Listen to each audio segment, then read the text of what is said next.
आज हम एक ऐसी कहानी की बात करेंगे जो एक छोटे से गांव से शुरू होती है और दुनिया के सबसे बड़े लोकतंत्र के शिखर तक पहुंचती है।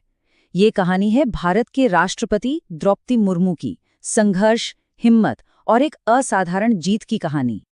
सोचने वाली बात है ना, कि कोई एक दूर दराज के गांव से निकलकर देश के सबसे बड़े पद तक का सफर आखिर तय कैसे करता है। आइए इस अविश्वसनीय सफर की परतों को एक एक करके खोलते हैं। तो ये हैं भारत की 15वीं राष्ट्रपति द्रौपदी मुर्मू। लेकिन ये सिर्फ एक पदवी नहीं है, वो आदिवासी समुदाय से आने वाली पहली इंसान है जो इस शिखर पर पहुंची हैं। ये एक ऐसी ऐतिहासिक उपलब्धि है जिसने भारतीय राजनीति को हमेशा के लिए बदल दिया। इस शिखर तक पहुंचने की कहानी की जड़ें बहुत गहरी हैं, जो उनके शुरुआती सालों में छिपी हैं। तो चलिए कहानी को बिल्कुल शुरू से समझते हैं, उनके गांव से लोक सेवा तक के पहले पड़ाव से। जरा इस फर्क को देखिए। एक तरफ ओडिशा के मयूरभंज का एक संथाल आदिवासी परिवार और दूसरी तरफ भारत का राष्ट्रपति पद। ये सफर सिर्फ कुछ किलोमीटर का नहीं है, ये गांव के मुखिया की बेटी से राष्ट्र की मुखिया बनने का सफर है। सीमित संसाधनों से उठकर देश की तीनों सेनाओं की कमांडर इन चीफ बनने का सफर है। उनके शुरुआती करियर में एक साफ रास्ता दिखता है। 1958 में जन्म के बाद पढ़ाई ने उन्हें ओडिशा सरकार में क्लर्क की नौकरी दिलाई।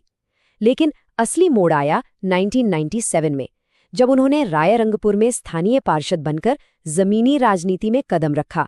और यहां से उनका सफर तेजी से आगे बढ़ा और देखिए, सिर्फ 3 साल के अंदर वो राज्य मंत्री बन गई। एक बहुत ही मजबूत और जमीन से जुड़ी शुरुआत। लेकिन कहते हैं ना कि हर बड़ी कहानी में एक ऐसा मोड़ आता है जो किरदार की असली परीक्षा लेता है।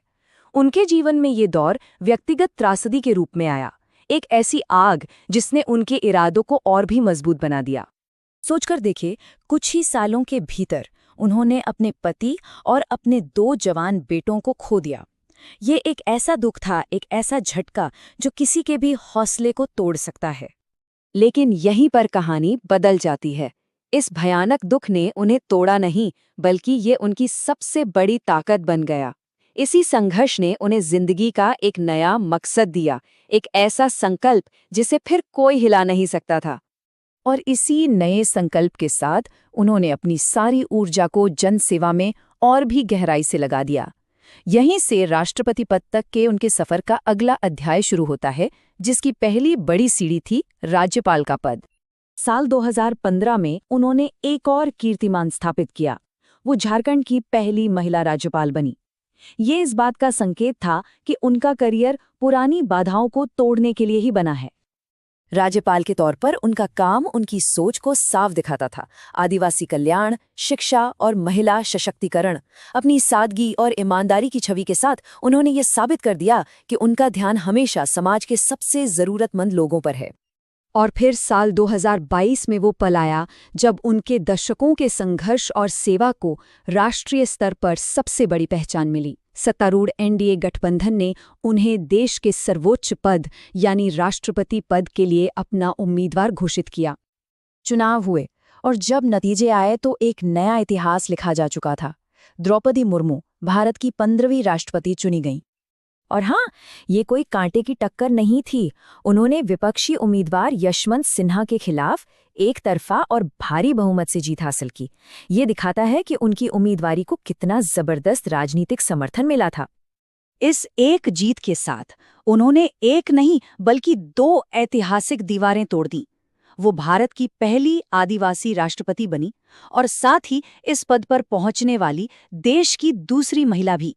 ये सामाजिक बदलाव का एक बहुत बड़ा प्रतीक था। तो उनकी ये जीत सिर्फ एक राजनीतिक घटना नहीं है, ये नए भारत के लिए एक प्रतीक है। करोड़ों लोगों के लिए उम्मीद और प्रेरणा का एक जीता जागता उदाहरण। उनकी जिंदगी का सार शायद इस एक लाइन में छिपा है कि अगर इरादा पक्का हो तो मुश्किलें चाहे कितनी भी बड़ी क्यों न हो, सफलता मिलना संभव है। और यही वजह है कि उनकी कहानी इतनी मायने रखती है। ये करोड़ों लोगों के लिए एक प्रेरणा है। ये इस बात का सबसे बड़ा सबूत है कि कोई कहाँ से आता है, ये बात उसके भविष्य का फैसला नहीं कर सकती। सशक्तिकरण का इससे बड़ा संदेश और क्या हो सकता है। तो द्रौपदी मुर्मू का राष्ट्रपति भवन तक का ये सफर भारत की कहानी में एक नया अध्याय जोड़ता है। ये साबित करता है कि लोकतंत्र में हर दरवाजा खोला जा सकता है। अब सवाल ये है कि इस नए अध्याय में भारत की कहानी आगे क्या मोड़ लेगी।